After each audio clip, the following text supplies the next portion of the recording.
Hi brothers and sisters, I'm here at Livingstone House in Bromley in Kent.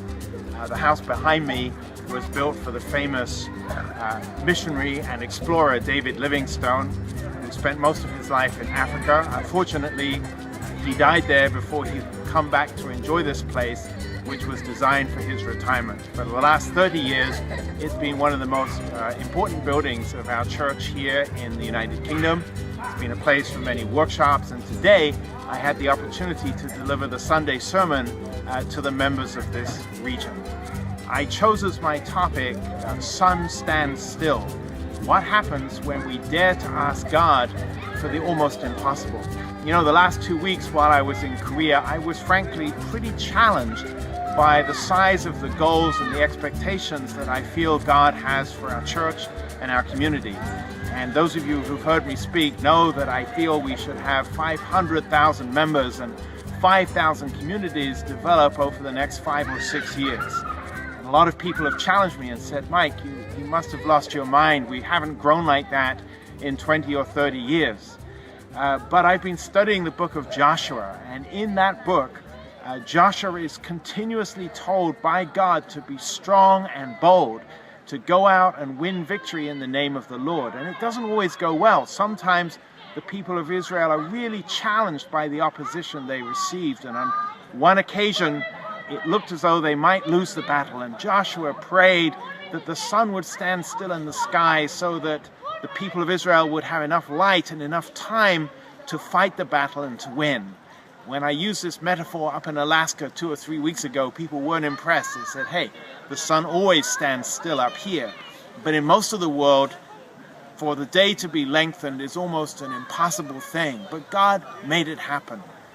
And I think that for me, and I think for many brothers and sisters, one of the big challenges we have right now is to believe that God can increase and multiply our church once again. We all remember back when we joined how dozens and hundreds, even thousands of people joined in a short time. In the 1970s, our movement was often cited as one of the fastest growing in America, but that was a long time ago. And now we're challenged with the fact that we haven't grown very much in many, many years. And I ask myself, do we have to stay like that, or is a new life possible? Is a new beginning possible? I've been reading the book Sun Stands Still by Stephen Furtish, the pastor from Elevation Church in North Carolina, and he tells a story of how just 7 families grew to 12,000 people in 5 years, all because they had the faith and the conviction that God could work miracles in their lives, that miracles are not confined to the days of the New Testament or the Old Testament, but that miracles can happen right now. When I was in Korea with True Mother, we had a private meeting, and she told me clearly that she believes in miracles. She believes that the dry season of our movement is at an end, and that Father in heaven is ready to pour down blessing and inspiration and to bring tremendous growth. But it won't happen just by us sitting still or praying or thinking that will happen automatically. God needs our response in order to be able to act. I shared with the brothers and sisters here in Britain, as I've shared throughout the United States, that God needs us to take our 5% responsibility very, very seriously. And when we do, He will bring the 95% that will bring multiplication and blessing as we've never seen before.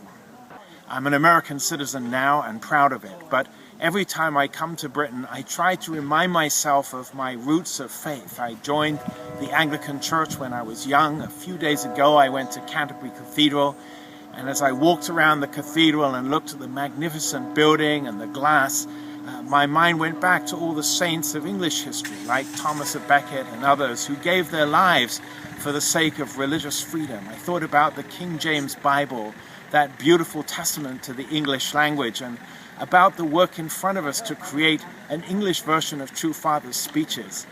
We can do this. As people in the past did amazing things for God, He is ready to work again in our lives today. So brothers and sisters, from the old country, from Britain, this is Mike Balcom wishing you a great week. God bless you, and thank you.